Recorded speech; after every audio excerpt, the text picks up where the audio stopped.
നമസ്കാരം.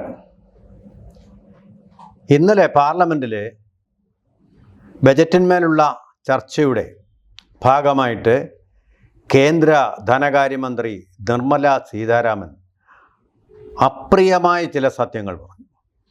അപ്രിയവും അതുപോലെ തന്നെ ധീരവുമായിട്ടുള്ള ചില സത്യങ്ങൾ മലയാളികൾക്കെല്ലാം അറിയാവുന്ന, പക്ഷേ പലരും പറയാൻ മടിക്കുന്ന, അങ്ങ് സഹിച്ചിരിക്കുന്ന ചില സത്യങ്ങൾ.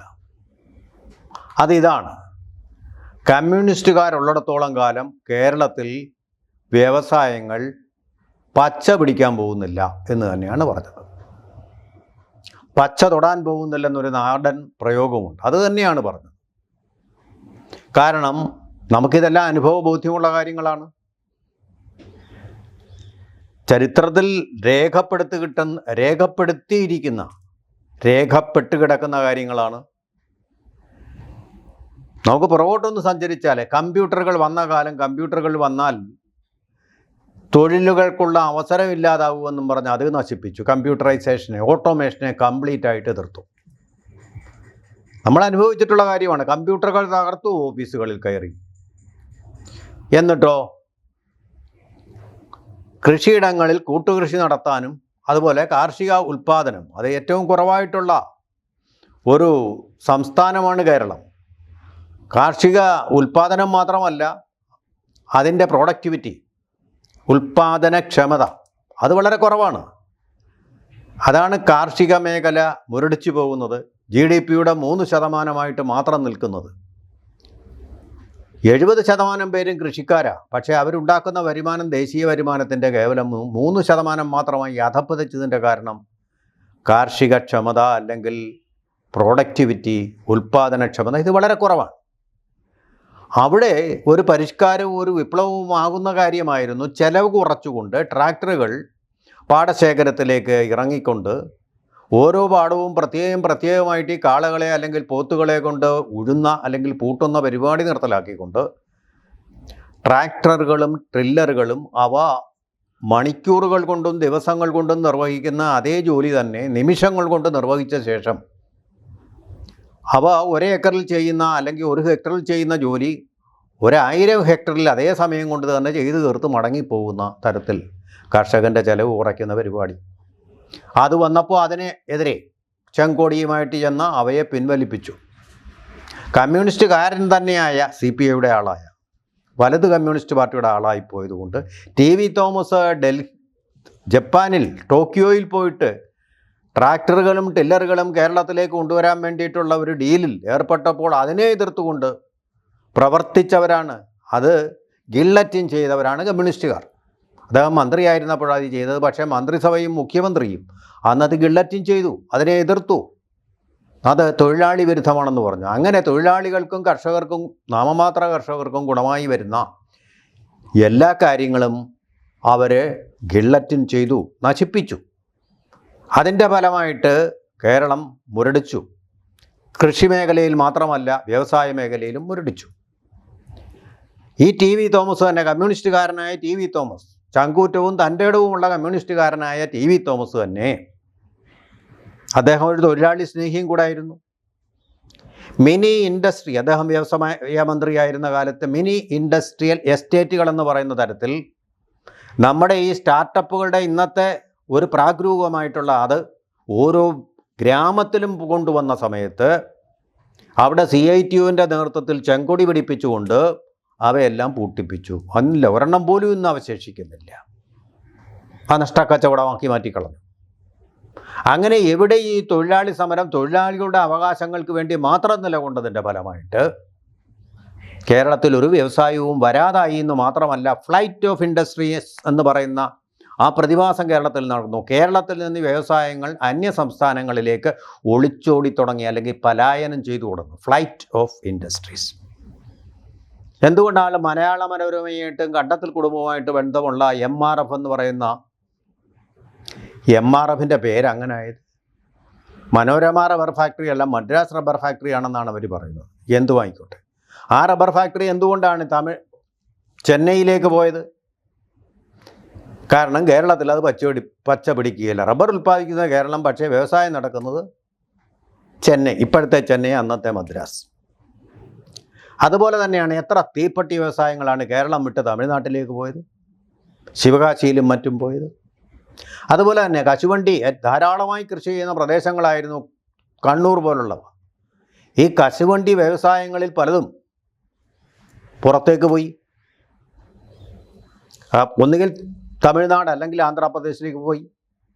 അതുപോലെ തന്നെ CPMൻ്റെ സഹയാത്രികനായിരുന്നു നമ്മുടെ പ്രധാനപ്പെട്ട പ്രമുഖനായിട്ടുള്ള യശശരീരനായ നടൻ ഇന്നസെൻ്റ്.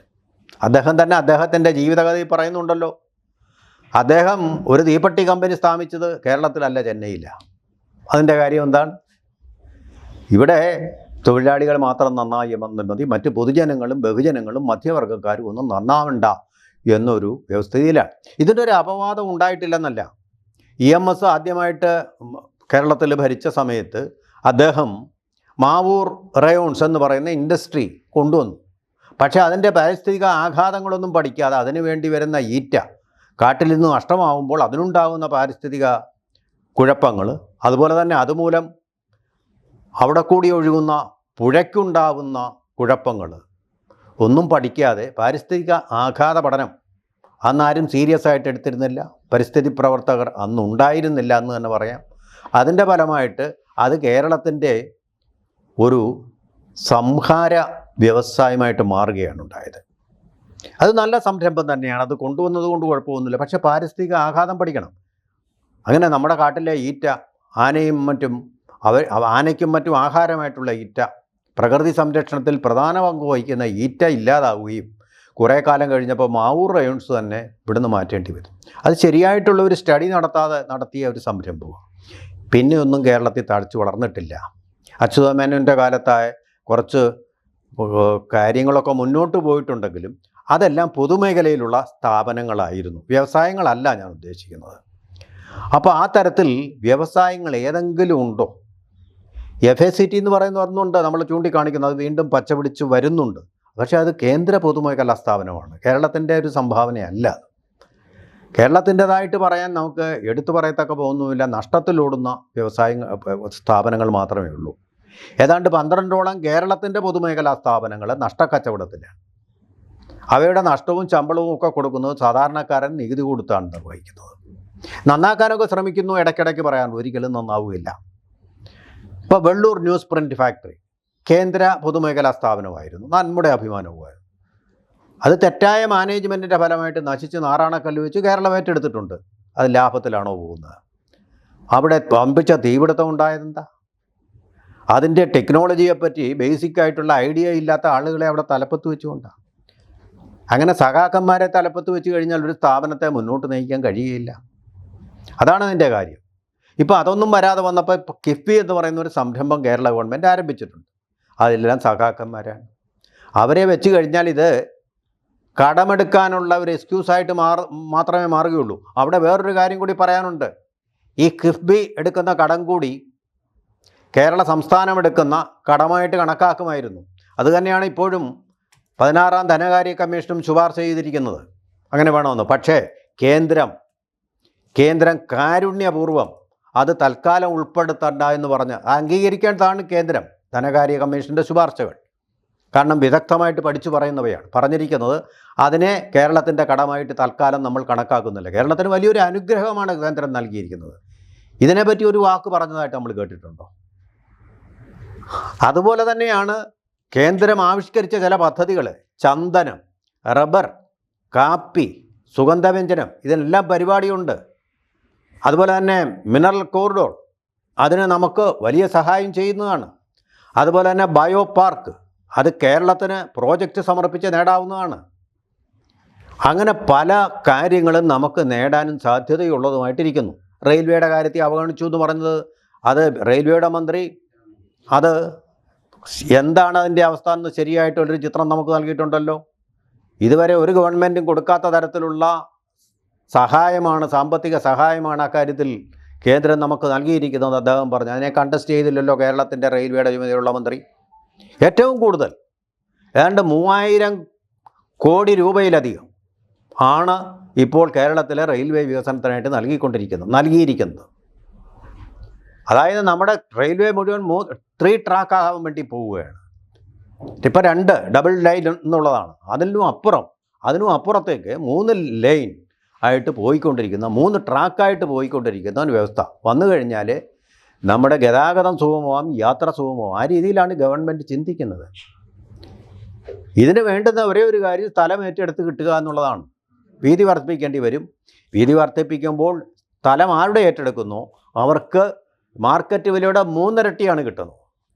പലരും അതുകൊണ്ട് സ്ഥലം കൊടുക്കാൻ, റെയിൽവേക്ക് സ്ഥലം കൊടുക്കാൻ വലിയ സന്തോഷമാണ്.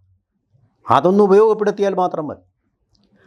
അങ്ങനെ കേന്ദ്രം നമ്മളെ ശരിയായിട്ട് പരിഗണിച്ചില്ല എന്നുള്ള പരിഹാസവുമായിട്ട് പോവുകയാണ് സംസ്ഥാനം നിർവഹിച്ചുകൊണ്ടിരിക്കുന്നത്. അതുപോലെ ഏറ്റവും പ്രധാനപ്പെട്ട അവസാനമായി പറയാനുള്ള കാര്യം, മറ്റെല്ലാ സംസ്ഥാനങ്ങളും വ്യവസായങ്ങൾക്ക് കടന്നു വരാൻ വേണ്ടിയിട്ട് വേണ്ട സഹായങ്ങൾ നൽകിക്കൊണ്ട് മുന്നോട്ട് വരുമ്പോൾ കേരളം പിന്നോട്ട് പോയിക്കൊണ്ടിരിക്കുക. ഈ വാചകോടി മാത്രമേ ഉള്ളൂ. ഇവിടെ ഇപ്പോൾ വ്യവസായം വരും, 3000 കോടിയുടെ നിക്ഷേപം വരുമെന്നൊക്കെ ഒരുപാട് എമർജിങ് കേരള അതുപോലുള്ള പല പരിപാടികളിലും ഇരുമുന്നണികളും പറഞ്ഞിട്ടുണ്ട്. എന്തെങ്കിലും ദാവോസിൽ പോയിട്ട് ഇതാ വരാൻ പോകുന്നു. എവിടെ വന്നു? ഇതുവരെ വന്നിട്ടില്ല. സംഭവങ്ങളൊന്നും വന്നിട്ടില്ല. ഇരുമുന്നണികളും മാറി മാറി ഭരിച്ചിട്ടും വ്യവസായങ്ങളുടെ ഈ വാഗ്ദാനങ്ങളല്ല മറ്റൊന്നും കഴിഞ്ഞിട്ട്. ഒരു കാര്യം കൂടി പറഞ്ഞു, അതായത് 3500 കോടി രൂപയുടെ അസറ്റുള്ള ഒരു വ്യവസായം, കിഴക്കമ്പലം ഗ്രൂപ്പിനെ കുറിച്ചാണത് പറഞ്ഞത്, കേരളത്തിൽ നിന്ന് പോയി. ആ കാര്യം കൂടി കേന്ദ്രമന്ത്രി നിർമ്മല സീതാരാമൻ ബജറ്റിനെ കുറിച്ചുള്ള ചർച്ചയിൽ പറഞ്ഞു. ജോൺ ബ്രിട്ടാസും ഒക്കെ ഉണ്ടായിരുന്നല്ലോ. ഒരൊറ്റ ആൾക്കും അതിന് മറുപടി പ്രതിരോധിക്കാൻ കഴിഞ്ഞില്ല. ബ്രഹ്മാസ്ത്രം പോലെയാണത് വന്നിരിക്കുന്നത്. എന്ന് വെച്ചാൽ പച്ചയായിട്ടുള്ള സത്യങ്ങൾ മാത്രമാണ്, പച്ച പരമാർത്ഥങ്ങൾ മാത്രമാണ് അത് ഉൾക്കൊള്ളുന്നത് എന്ന് തന്നെയാണ്. കൂടുതൽ വാർത്തകളും വിശേഷങ്ങളും നിങ്ങളിലേക്ക് എത്താൻ ABC മലയാളം സബ്സ്ക്രൈബ് ചെയ്യുക, ബെൽ ബട്ടണും അമർത്തുക.